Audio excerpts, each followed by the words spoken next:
हमारा आज का टॉपिक है anthropometric measurements in infants and children. ठीक है, anthropometric measurements in infants and children. और एंथ्रोपोमेट्रिक मेजरमेंट्स कौन सी होती हैं?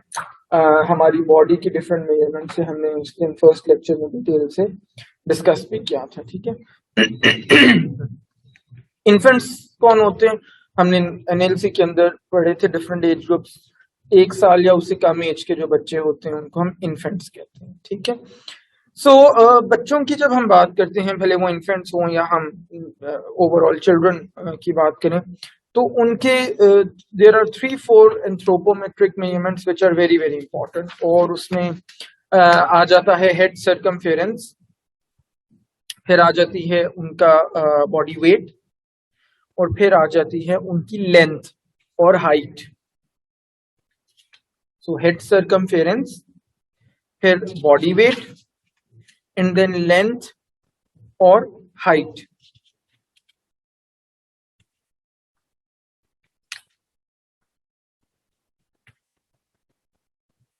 अच्छा, जो इन्फेंट्स हैं, 1 साल तक की एज के बच्चे हैं, उनके लिए रिकमेंडेड ये है कि आप हर 2 महीने में उनकी एंथ्रोपोमेट्रिक्स मेजर करवाएं।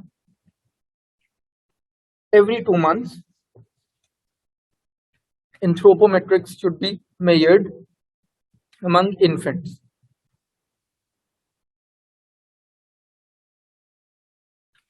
और फिर 1 से 3 साल की एज के जो बच्चे हैं उनके अंदर आपने 15th मंथ पे, 18th मंथ पे, 24th मंथ पे और 30th मंथ पे, इन 4 इंटरवल्स पे 15th, 18th, 24th and 30th month यहाँ पे आपने एंथ्रोपोमेट्रिक्स करवाने। एंड फिर अगर चिल्ड्रन 3+ की बात करें तो उनकी एवरी ईयर एंथ्रोपोमेट्री कंडक्ट करवानी चाहिए, एवरी ईयर।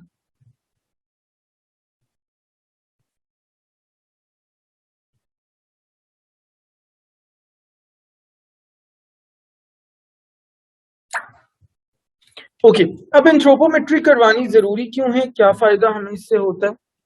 एंथ्रोपोमेट्री करवाने से हमें बेनिफिट बेसिकली ये होता है कि अगर बच्चे की ग्रोथ में कोई प्रॉब्लम आ रहा हो तो जब हम रेगुलरली एंथ्रोपोमेट्री करवाएंगे तो वो हम उतनी ही क्विकली उसको आइडेंटिफाई कर पाएंगे और उतनी ही क्विकली उसके लिए जो हमने इंटरवेंशन करनी है वो हम कर पाएंगे।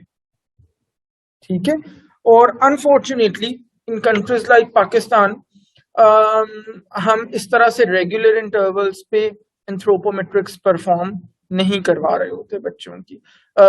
आप लोग खुद भी you have been through this phase, so आपको पता है कि आप लोगों की भी आई एम क्वाइट श्योर कि शायद आप में से किसी की भी इस तरह एवरी ईयर एक इंटरवल के साथ आपकी रेगुलरली एंथ्रोपोमेट्री नहीं हुई होगी, आपको नहीं याद होगा। हाँ, कभी अगर आप बीमार हुए हो और आप रूटीन में अपने फिजिशियन के पास गए हो, उसने आपकी हाइट और वेट चेक कर ली है तो वो एक अलहदा बात है। But anthropometry for the sake of anthropometry वो हमारे पास उस तरह से अनफॉर्चुनेटली ट्रेंड नहीं है। Plus the other unfortunate part is कि हमारे पास स्कूल्स में फिजिशियंस का या डाइटिशियंस के होने का ट्रेंड नहीं है। Yes, there are certain private school chains जहाँ पे फिजिशियंस होते हैं और वहां पे आई पर्सनली नो वहां पे बच्चों की रेगुलर इंटरवल्स के ऊपर एंथ्रोपोमेट्रिक मेजरमेंट्स आ रही होती हैं, पेरेंट्स को वो इन्फॉर्म की जाती हैं। और अगर जहाँ पे कोई पैटर्न नजर आता है, जहाँ पे कोई डेफिशिएंसी नजर आती है, उसके बारे में स्पेसिफिकली पेरेंट्स को बुला के मीटिंग की जाती है। अदर देन दैट, और आपको पता है कि जाहिर है प्राइवेट स्कूल चेन्स में बहुत छोटा सा चंक हमारे ओवरऑल बच्चों का जाता है। So other than that when we talk about public sector schools, so वहां पे कोई इस तरह का ट्रेंड नहीं है। और क्योंकि अवेयरनेस नहीं है, because of lack of awareness, so parents कभी भी बच्चों को फिजिशियन के पास इसलिए नहीं लेके जाते कि जी उनकी एंथ्रोपोमेट्री परफॉर्म करवाई जा सके और उनको पता चल सके कि कहीं कोई प्रॉब्लम तो नहीं है। ठीक है, तो इसलिए एंथ्रोपोमेट्री रेगुलर इंटरवल्स पे करवाना बहुत ज्यादा जरूरी है। Now let's talk about these anthropometric measurements one by one in detail. तो सबसे पहले हम हेड सर्कमफेरेंस की बात करते हैं। Number one, head circumference. अच्छा, head circumference normally 0 to 3 years की एज में करते हैं हम। उस एज के अंदर इट्स एन इम्पॉर्टेंट पैरामीटर।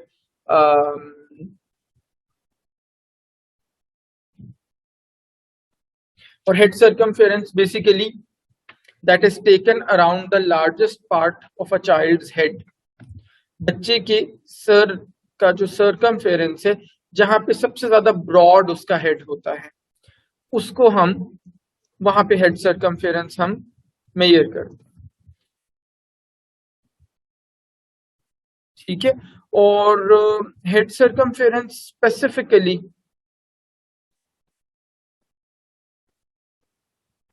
हमें बताता है कि अगर बच्चे की ग्रोथ स्लो हो रही है, उसका हेड सर्कमफेरेंस का साइज स्मॉलर देन नॉर्मल है, तो मे बी उसको माइक्रोसिफेली हो सकती है। Microcephaly, microcephaly is a condition जहां पे बच्चे का सर नॉर्मल हेड साइज से स्मॉलर होता है,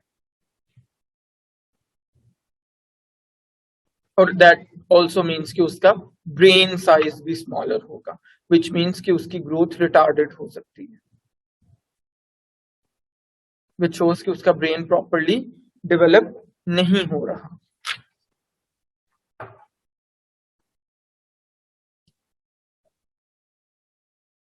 अच्छा जी, ठीक है। सो इसी तरह से अगर जनाब head circumference larger than normal आए, तो that is also not acceptable. उसके अंदर मे बी हाइड्रोसिफेली हो सकती है। हाइड्रोसिफेली, सो हाइड्रो क्या होता है? वाटर। सो हाइड्रोसिफेली मीन्स कि जैसे हम अपनी उर्दू में कॉमन लैंग्वेज में कहते हैं कि जी दिमाग में पानी पड़ गया, so that means water in the brain. Increased volume of cerebrospinal fluid, CSF, CSF, cerebrospinal fluid, increased volume of cerebrospinal fluid। इसको हम अपनी लेमन लैंग्वेज में लोग कह रहे होते हैं जी दिमाग में पानी पड़ गया। ठीक है, सो वो या तो that either that accumulation of CSF is inside the brain or around the brain। ठीक है, तो ये प्रॉब्लम। सो हेड सर्कमफेरेंस इसलिए बड़ा इंपॉर्टेंट पैरामीटर है, ये पता चलाने के लिए कि बच्चे का हेड साइज ठीक है या नहीं है। और हेड साइज के साथ साथ फिर हमें ये भी पता चलता है कि क्या उसका ब्रेन डेवलप हुआ है प्रॉपरली कि नहीं। ठीक है, अच्छा, हेड सर्कमफेरेंस मेजर करने के लिए all we need is a non stretchable measuring tape. जैसे घर में हमारे पास एक मेजरिंग टेप होती है जिसको हम इंचेस टेप भी नॉर्मली कहते हैं। ठीक है, उससे मिलती जुलती हमारे पास टेप होती है।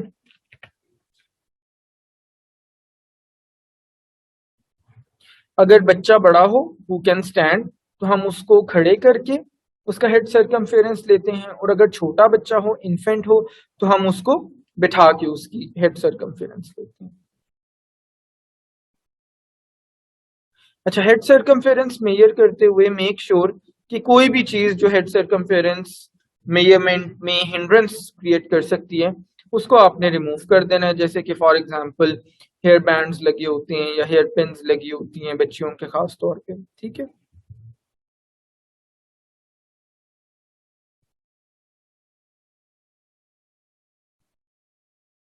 अच्छा जी, जो टेप हमने प्लेस करनी है, that is just above the eyebrows. ठीक है, आईब्रोज के ऊपर, right above the eyebrows.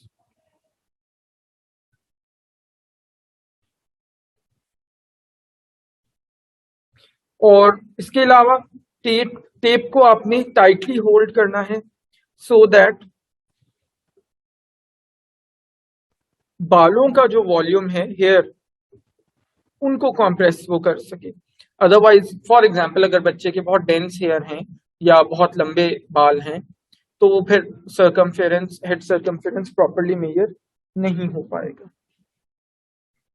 And जैसे आप हमेशा अपने टिपिकली रूटीन में फिजिक्स और केमिस्ट्री के प्रैक्टिकल्स में करते थे, take 3 measurements and then you can take the average of those 3 measurements ताकि आपको मोस्ट एक्यूरेट रीडिंग मिल सके।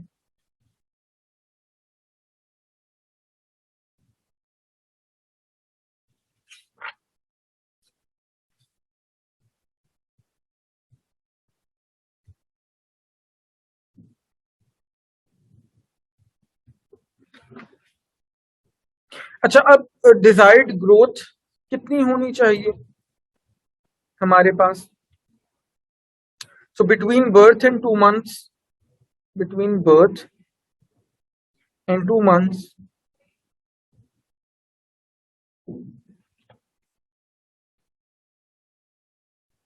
0.50 centimeter per week. Between birth and 2 months, 0.50 centimeter per week.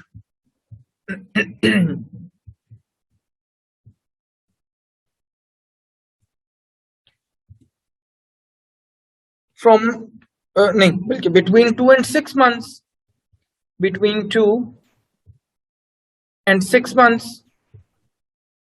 Repeat करना please.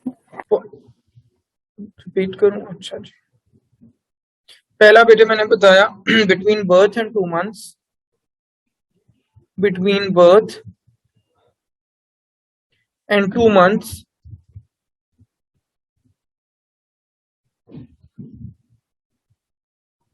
0.5 centimeters, 0.5 centimeters per week.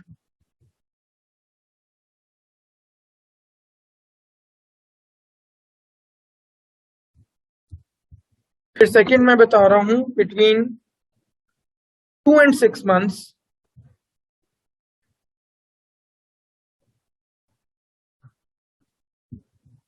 0.25 centimeter per week.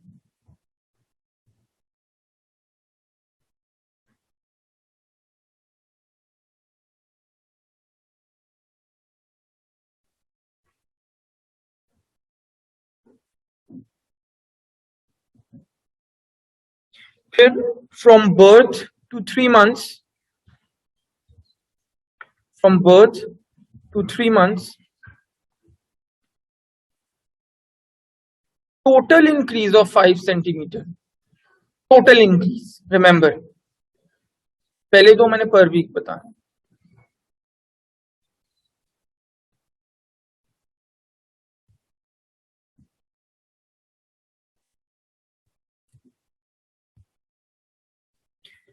फिर जनाब from 3 to 6 months, 3 to 6 months, total increase of 4 centimeters. Total increase of 4 centimeters.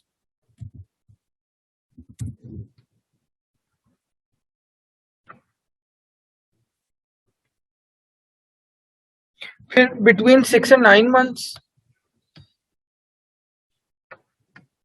between 6 and 9 months,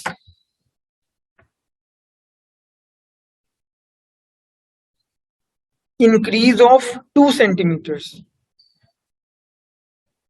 Increase of 2 centimeters.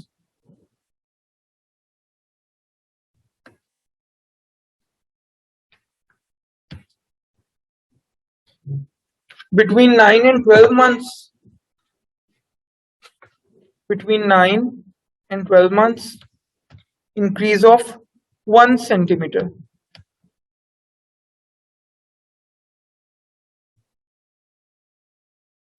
और during second year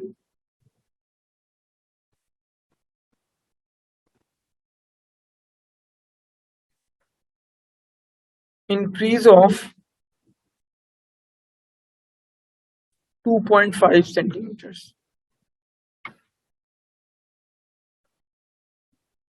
Increase of 2.5 centimeters.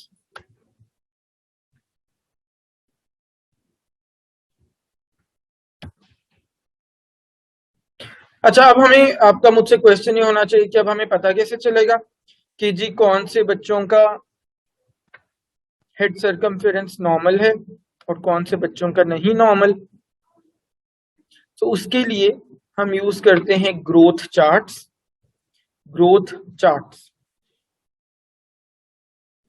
So growth charts क्या होते हैं और हम कैसे उनको यूज करते हैं वो इंशाल्लाह फिर जब ग्रोथ चार्ट्स का टॉपिक आएगा तो मैं डिटेल से आपको समझाऊंगा और वो फिर आपको ये सारा क्लियर हो जाएगा कि कैसे हम एज वाइज देखते हैं कि अगर बच्चे की इतनी एज हो तो हेड सर्कमफेरेंस इतना होना चाहिए, एज इतनी हो जाए तो हेड सर्कमफेरेंस इंक्रीज हो कितना हो जाना चाहिए, बॉयज के लिए गर्ल्स के लिए सेपरेट। ठीक है, सो this is how you calculate head circumference.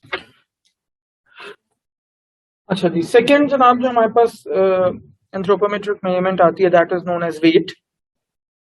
अच्छा, अब वेट बच्चों के लिए बहुत ही इंपॉर्टेंट इंडिकेटर है बिकॉज अगर बच्चा वेट गेन नहीं कर रहा as per the age and as per the length और हाइट तो फिर दैट मीन्स के डेफिनेटली उसकी ग्रोथ प्रॉपर नहीं हो रही और मेजॉरिटी ऑफ केसेस में उसका जो कॉज होता है दैट इज न्यूट्रिशन रिलेटेड। ठीक है, सो हम basically when we talk about children तो उसके अंदर हम तीन टर्म्स, बहुत ही इंपॉर्टेंट तीन टर्म्स हम यूज करते हैं, स्टंटिंग, वेस्टिंग और अंडरवेट। ये तीन टर्म्स किसी ने बेटे सुनी हुई है पहले? Stunting, wasting and underweight. पढ़ी है। Yes sir.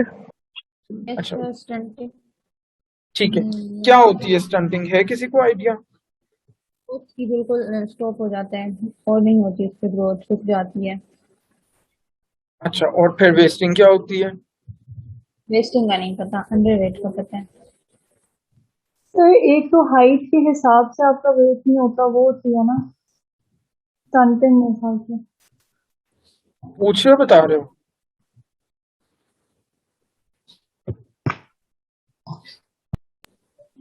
अच्छा जी, ओके, मैं बता दूं। देखो स्टंटिंग बेटे होती है बेसिकली ये तीनों पैरामीटर्स बच्चे की ग्रोथ को डिटरमिन करने के लिए this three are extremely important parameters. ठीक है, सो स्टंटिंग हम कहते हैं height for as.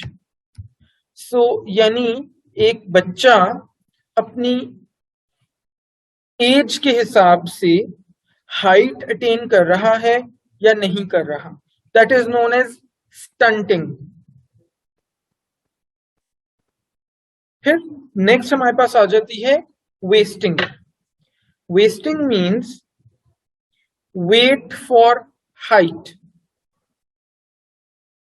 Wasting means weight for height, कि क्या एक बच्चा अपनी हाइट के हिसाब से वेट गेन कर रहा है या नहीं कर रहा।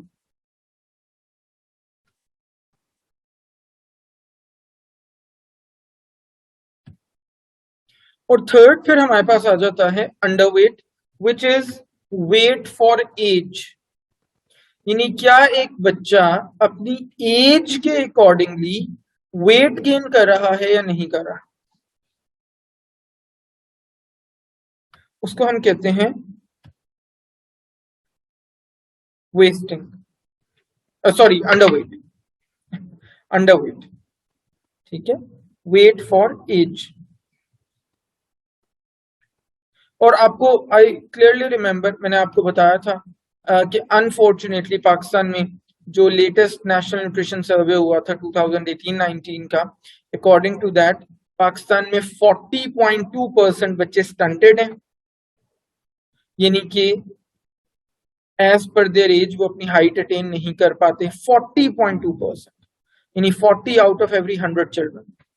फिर 17.7% बच्चे वेस्टेड हैं, 17.7%, यानी कहने का मतलब ये है कि ये वो बच्चे हैं जो अपनी हाइट के अकॉर्डिंगली अपना वेट अटेन नहीं कर पाते।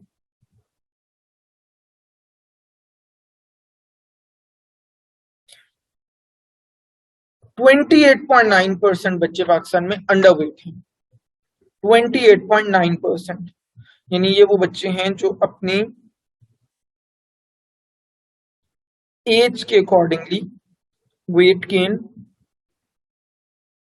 नहीं कर पाते। So these are extremely alarming numbers. यानी हमारा जो फ्यूचर है,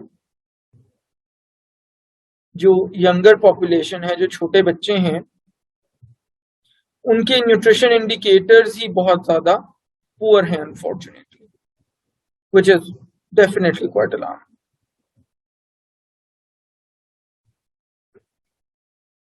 अच्छा जी, अब अगर आप इसमें से देखो तो दो, मैंने आपको 3 पैरामीटर्स बताए, स्टंटिंग बताया, वेस्टिंग बताया और अंडरवेट बताया। तो स्टंटिंग को थोड़ी देर के लिए आप साइड पे कर दो, क्योंकि स्टंटिंग इन्वॉल्व्स हाइट, और अभी हम हाइट की बात नहीं करें, अभी हम वेट को डिस्कस करें। सो विच मींस वेस्टिंग और अंडरवेट, ये दोनों पैरामीटर्स डायरेक्टली इन्वॉल्व हैं बच्चे के वेट के साथ। सो अंडरवेट में हमने कहा एज के अकॉर्डिंगली वेट गेन करना है, और वेस्टिंग में हमने कहा हाइट के अकॉर्डिंगली वेट गेन करना है।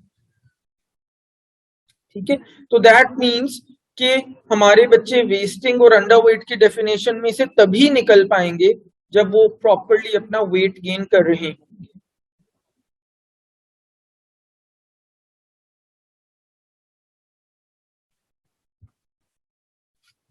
अच्छा, बच्चों का वेट मेजर करने के लिए हमारे पास डिफरेंट ऑप्शंस होती हैं, डिफरेंट तरह के स्केल्स होते हैं। एक को हम पैन टाइप पीडियाट्रिक स्केल कहते हैं, pan type, PAN, pan type paediatric scale. So अगर आप में से कभी किसी का इत्तेफाक हुआ है पीडियाट्रिशियन के पास जाने का, चाइल्ड स्पेशलिस्ट के पास जाने का, या अगर if you remember your childhood, खैर मुश्किल होगा मेरा ख्याल है वो तो, लेकिन बहरहाल अगर आप किसी छोटे बच्चे के साथ कभी गए हो तो वहां पे एक सिंपल सा हॉरिजॉन्टल पैन पड़ा हुआ होता है, जिसके अंदर आप बच्चे को लेटा देते हैं और उसके स्केल के ऊपर रीडिंग आ जाती है उसके वेट की। फिर सेकंड ऑप्शन हैंगिंग स्केल।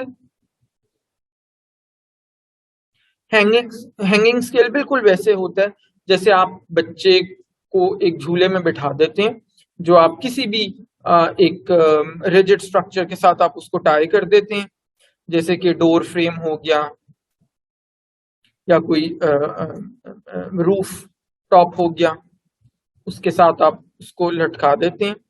और उस हैंगिंग स्केल में जाहिर है वो जो सो कॉल्ड जैसे स्विंग होता है उसके साथ स्केल अटैच्ड है, और उस वो स्केल जैसे आप बच्चे को उसमें डालते हैं उस स्केल के ऊपर रीडिंग आ जाती है।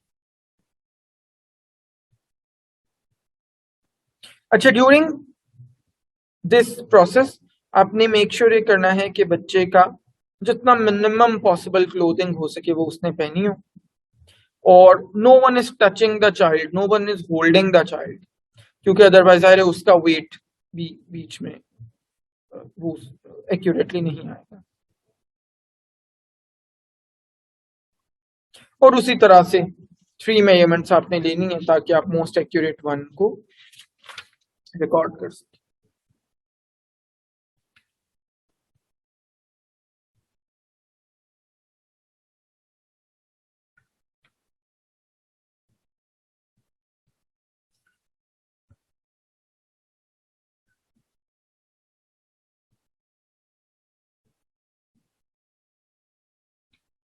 अच्छा, फिर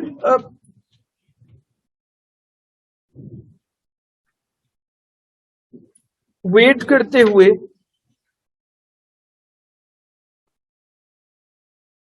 अगर बच्चा हैंडीकैप्ड है, वो अपने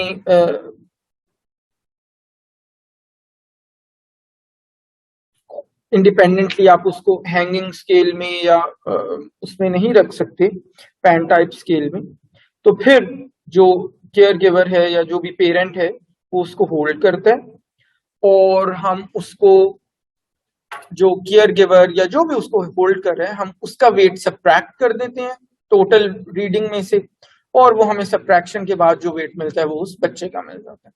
बिल्कुल ऐसे ही जैसे आप मे बी आपको याद हो, आप अपने केमिस्ट्री के प्रैक्टिकल्स में पेट्री डिश पे जब किसी केमिकल का वेट करते थे, तो पहले आपके जी ये खास तौर पे जो स्मॉल रीडिंग्स होती थी, जो जनरली बड़ा मुश्किल लगता है वे करना, 2 ग्राम्स, 1 ग्राम, 1.5 ग्राम्स, इवन समटाइम्स आपको 0.5 ग्राम्स चाहिए होता है। तो आप क्या करते थे, पेट्री डिश के ऊपर पहले पेट्री डिश का वेट करते थे स्केल पे रख के, फिर आप उसको टेयर कर देते थे, टेयर मींस कि वो जीरो हो जाता है, और फिर आप उस पेट्री डिश के अंदर अपना केमिकल डालते थे और वो 0.5 ग्राम या 0.75 या जो भी आपने रीडिंग लेनी होती थी वो आपको मिल जाती थी।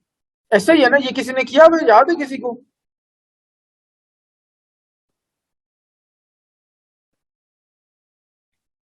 ये टेयर करने वाला बेटा किसी को याद है अपने प्रैक्टिकल्स में? Yes sir. ठीक है, ओके। अच्छा, फिर इसके अलावा ये भी हो सकता है आजकल बेड स्केल्स भी ऑप्शन होती है। सो बेसिकली बच्चे की जो कॉट होती है या बेड होता है उसके साथ स्केल अटैच्ड होता है, और एंड अगेन फिर वही बात है कि उसके अंदर टेयर की ऑप्शन होती है। सो जो जो जो वुड का वेट है या जो कॉट का या बेड का वेट है वो उसमें से माइनस हो जाता है, आप बच्चे को उसके ऊपर प्लेस करते हैं और रिमेनिंग जो रीडिंग आ जाती है वो बच्चे का वेट आ जाता है।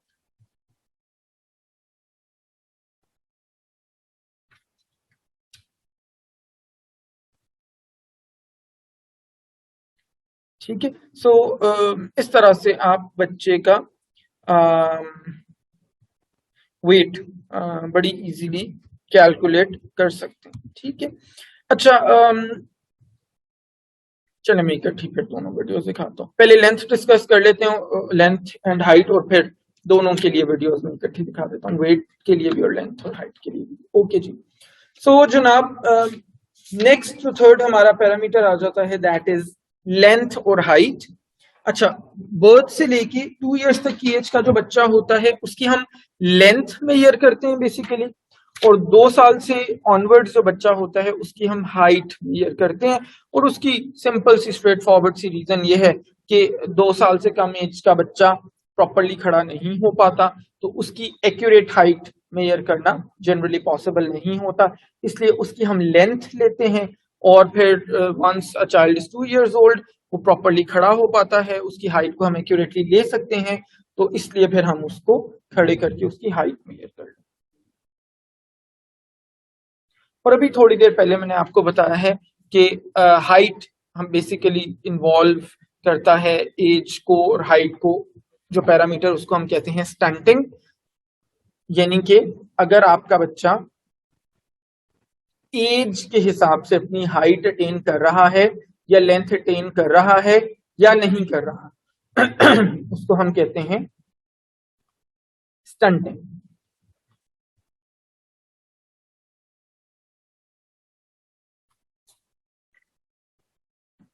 तो सबसे पहले हम डिस्कस करेंगे कि लेंथ मेजर करने के लिए, यानी अगर हमारे पास बच्चा 0 to 2 इयर्स ऑफ एज का है तो उसको मेजर करने के लिए हम क्या यूज करते हैं और कैसे हम करते हैं। So that equipment is known as infantometer.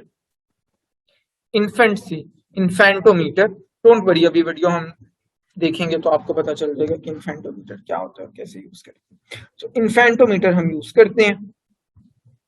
Infantometer हम एक फ्लैट स्मूथ सरफेस पे प्लेस करते हैं, जैसे कि कोई टेबल हो सकता है। Then we have to remove maximum clothes of the infant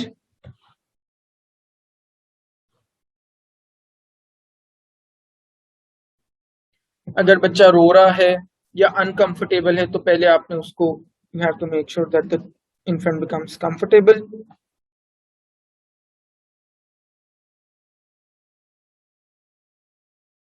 इसी तरह से जैसे हमने हेड सर्कमफेरेंस में बात की थी, कोई भी ऐसी चीज जो बच्चे का लेंथ को एक्यूरेटली डिटरमिन होने से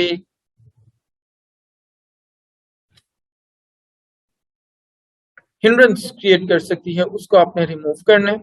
सो अगेन जैसे कि हेयर पिन्स टाइप चीजें हैं, क्योंकि उससे बच्चे का हेड होल्ड करने में प्रॉब्लम है।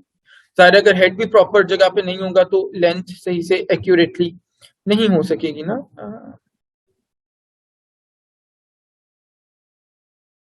मेयर अच्छा, फिर जनाब इसके अलावा बच्चों ने, क्योंकि आजकल ऑलमोस्ट एवरी इन्फेंट और एवरी चाइल्ड वियर्स डायपर, तो डायपर जब पहना होता है तो उसकी लेग्स को होल्ड करने में टुगेदर प्रॉब्लम होती है, तो हाई लेंथ प्रॉपरली डिटरमिन नहीं होगी। क्योंकि रिमेंबर बेटे, we are talking about infants, उनके अंदर 1 इंच या 1 सेंटीमीटर भी इवन जब आपका इनएक्यूरेटली डिटरमिन होता है, गलत डिटरमिन होता है, तो वो ऑब्वियसली गलत इंटरप्रिटेशन उसकी हो सकती है। ठीक है, तो इसलिए it's very very important, don't think कि अच्छा ये 1 सेंटीमीटर से या 1 इंच से क्या हो जाएगा, इससे तो कोई इतना ज्यादा फर्क नहीं पड़ने वाला, तो ऐसा नहीं है। बच्चों के केस में खास तौर पे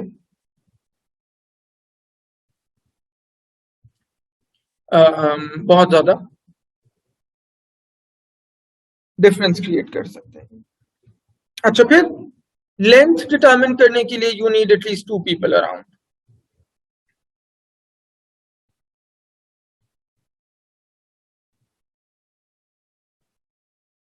एक आपको बच्चा चाहिए होता है, सॉरी एक आपको इंडिविजुअल चाहिए होता है जो बच्चे का हेड होल्ड करेगा, और दूसरा आपको इंडिविजुअल चाहिए होता है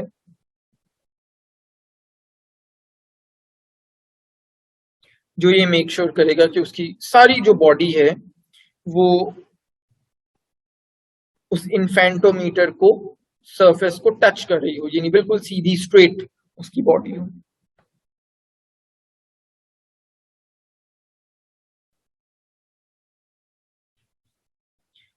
मेजर करते हुए आपने बच्चे का जो नीज है उसको प्रॉपरली स्ट्रेटन अप करना है।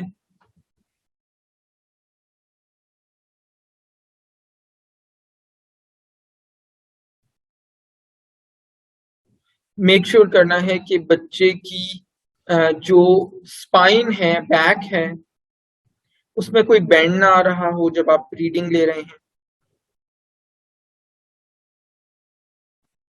और फिर जब आप करेक्ट पोजीशन में बच्चे को ले आए तो आपने फुटबोर्ड को मूव करना है। So footboard is a movable block, जिसको आप हेड सर्कमफेरेंस तो आपने स्टिल पकड़ के रखा, आपने उसके इन्फेंटोमीटर के टॉप के साथ फुटबोर्ड जो होता है, जो पैरों की तरफ बेसिकली जो चीज है वो मूवेबल होती है।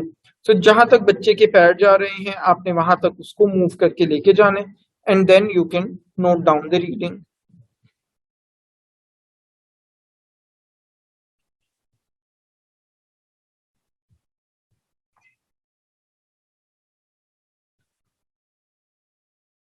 अच्छा, हाइट मेजर करने के लिए, ये तो हमने डिस्कस किया, लेंथ मेजर हम करें 0 to 2 years ऑफ एज। तो हाइट मेजर करने के लिए 2+ years में आपको कौन सा इक्विपमेंट चाहिए होता है? You need stadiometer to measure height. You need stadiometer.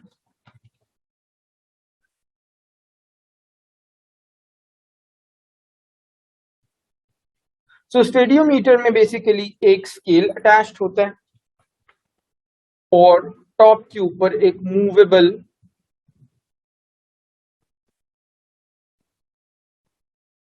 Headboard होता है.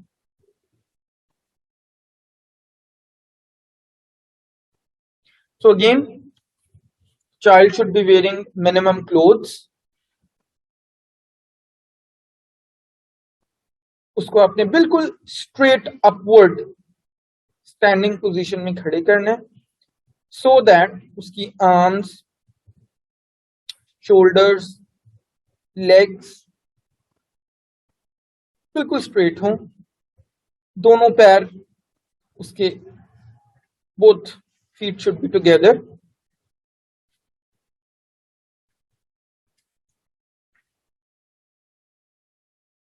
And then you can take the reading. So again, try to take reading 3 times और फिर आप उसका average calculate कर सकते हैं. So this is how you measure the length or height in children.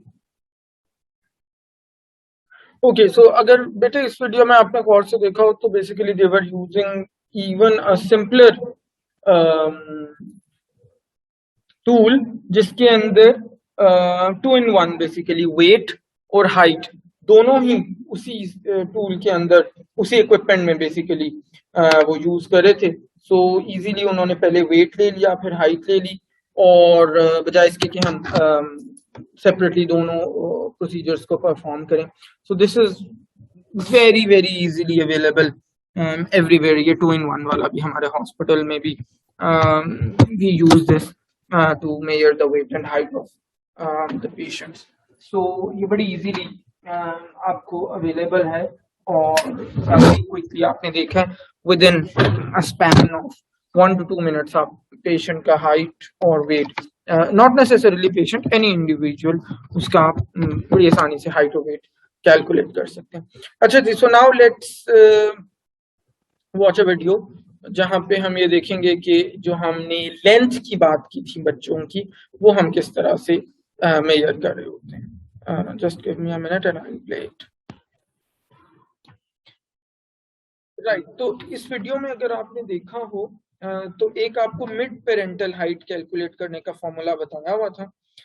सो वो बेटे आपको आना चाहिए. मैं रिपीट कर देता हूँ इन केस यू मिस्ड, या आपने अगर उसको नोट नहीं किया. तो मिड पेरेंटल हाइट करने के लिए, कैलकुलेट करने के लिए इट्स वेरी सिंपल. आपने क्या लेना है, फादर की हाइट लेनी है सेंटीमीटर्स में, मदर की हाइट लेनी है सेंटीमीटर्स में, दोनों को ऐड कर देना है और 2 से डिवाइड कर देना है. सो बेसिकली आपने पेरेंट्स की हाइट का मीन ले लेना है. सिंपल, पेरेंट्स की हाइट का मीन ले लेना है.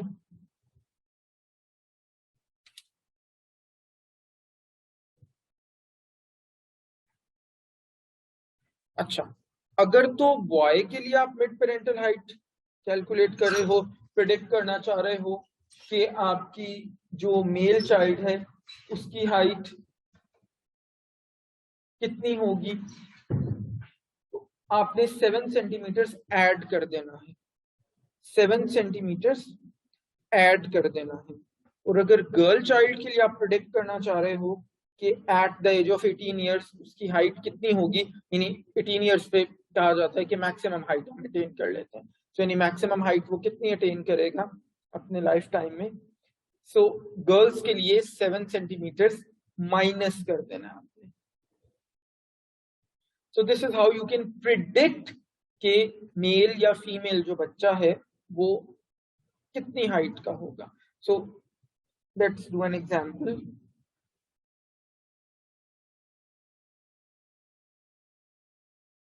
So say for example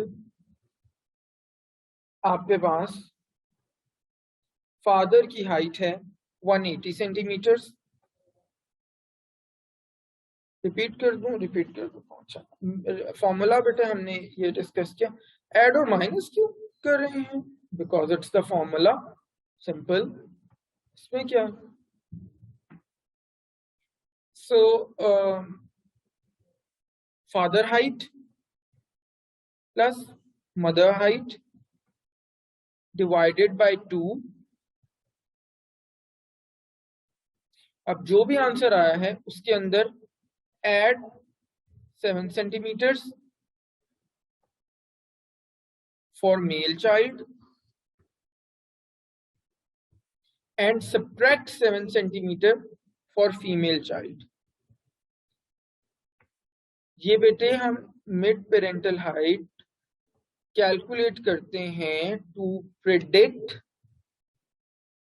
कि किसी भी इंडिविजुअल की हाइट क्या होगी। To predict the height of an individual we calculate mid parental height. ठीक है, अब क्लियर हुआ? So I am going to give you an example. So father हैं whose height is 5'11", 5 feet 11 inches, and we have a mother whose height is 5'4".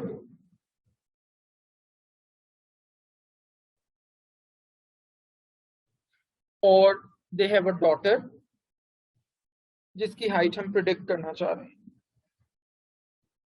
सो कैसे हम करेंगे predict? Calculate and share answer with me.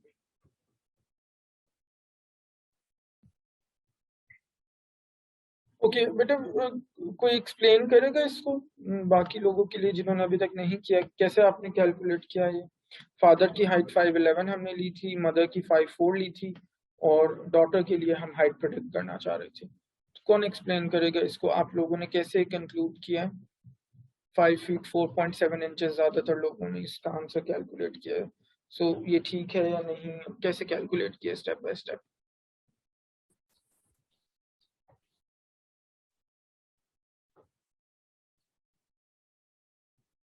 Ji, any volunteers?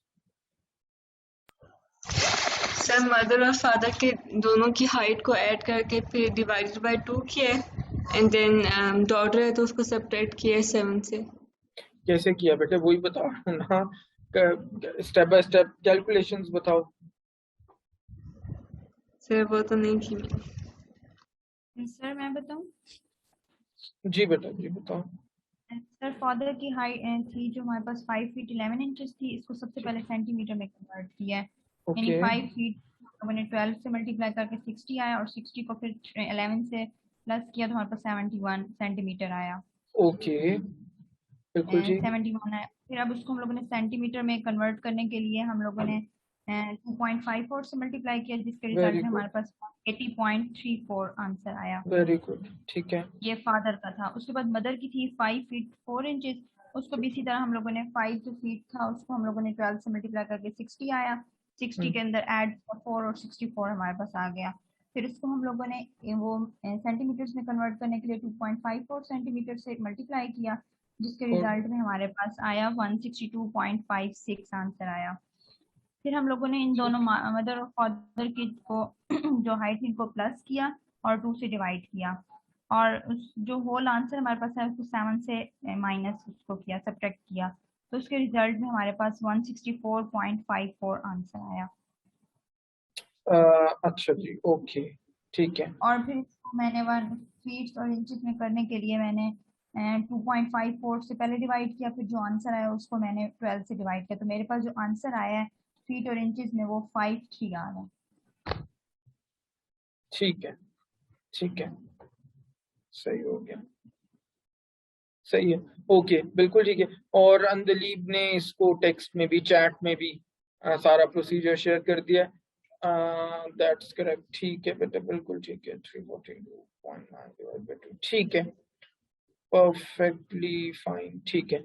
सो जिन लोगों ने, हाँ बिल्कुल, इसका यही मतलब है कि नहीं, ये प्रिडिक्शन है, ये प्रिडिक्शन है। 100% जरूरी नहीं है कि ऐसा हो, क्योंकि देखो हाइट अटेन करने में फिर और भी बहुत सारे फैक्टर्स होते हैं ना। फॉर एग्जांपल डाइट भी उसमें एक बड़ा इंपॉर्टेंट फैक्टर हो सकता है, इन्वायरमेंट भी बड़ा इंपॉर्टेंट फैक्टर हो सकता है। सो जरूरी नहीं है कि 100% वो एग्जैक्टली यही हाइट अटेन करेगी, but more or less it gives us a very good idea कि approximately बच्चे की जो हाइट है वो क्या होने वाली है, ठीक है। तो उससे हमें एक बड़ा अच्छा एक आइडिया हम ले पाते हैं, ठीक है जी। So okay, that is it for today. इंशाल्लाह ताला नेक्स्ट लेक्चर में फिर हमने डिस्कस करना है एंथ्रोपोमेट्रिक मेजरमेंट्स फॉर एडल्ट्स, जिसमें हम हाइट, वेट, फिर वेस्ट सर्कमफेरेंस, हिप सर्कमफेरेंस, फिर ट्राइसेप्स स्किन फोल्ड, ये सारी चीजें हम देखेंगे इंशाल्लाह, ठीक है। सो वेडनेसडे को इंशाल्लाह हमारी क्लास होगी 1 बजे। So until then, take care, stay safe, and Allah Hafiz.